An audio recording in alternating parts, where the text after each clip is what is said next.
તો 3 વિષુવવૃત્ત, કર્કવૃત્ત અને મકરવૃત્ત. આ જે પટ્ટો તમને વચ્ચેનો લાલ પટ્ટો દેખાય છે એ લાલ પટ્ટો એવો છે ત્યાં સૂર્યના કિરણો 12 મહિના સીધા પડે. કેવા પડે? સીધા. 12 મહિના. હવે આ પટ્ટામાં આપણને ખબર છે કે પૃથ્વી છે એ ફરે છે અને સૂર્ય છે એ ફરતો નથી. પણ અહીંયા એક સફેદ તમે જો આ પટ્ટી દેખાય છે. જોઈ તમે? આ સફેદ પટ્ટી છે ને એ સૂર્યની સ્થિતિ છે. શું છે? સૂર્યની સ્થિતિ. હવે માનો કે જો સૂર્ય જોજો બધાય બરોબર. અત્યારે સૂર્ય અહીંયા છે. એટલે કઈ પટ્ટી ઉપર છે? મકરવૃત્ત. બરાબર? આ વિષુવવૃત્ત થી પૃથ્વીના બે ભાગ પડે. ઉપરનો ભાગ ઉત્તર ગોળાર્ધ, નીચેનો ભાગ દક્ષિણ ગોળાર્ધ. આપણે ક્યાં રહીએ છીએ? કર્કવૃત્ત ઉપર. ક્યાં રહીએ છીએ? ગુજરાત કર્કવૃત્ત ઉપર આવે છે એટલે આપણે કર્કવૃત્ત ઉપર રહીએ છીએ.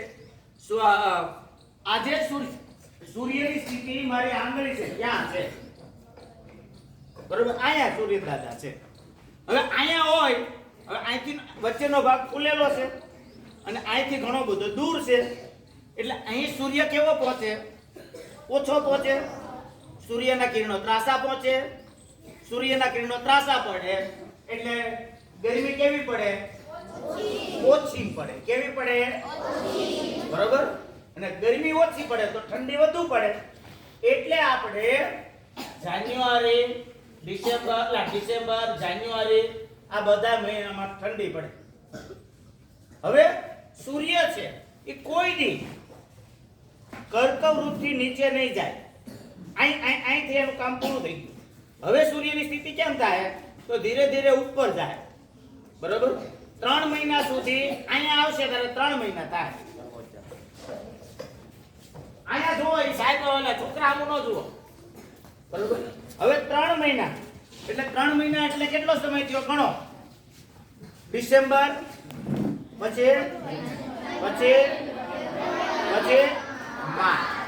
માર્ચ મહિનામાં વિષુવવૃત્ત ઉપર જ્યારે સૂર્ય હશે, અમારી આંગળી છે જોજો તમે બધાય છોકરીઓ દેખાય એટલા ગોળ ગોળ ફરું છું, તો ત્યારે સૂર્ય બરોબર એની સ્થિતિ અહીંયા હશે આ કાળા પટ્ટી ઉપર.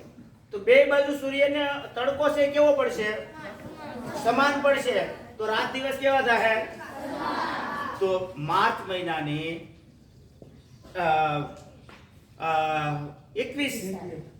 21 માર્ચ છે રાત દિવસ કેવા થાય? સરખા થાય. હવે પાછા 3 મહિના.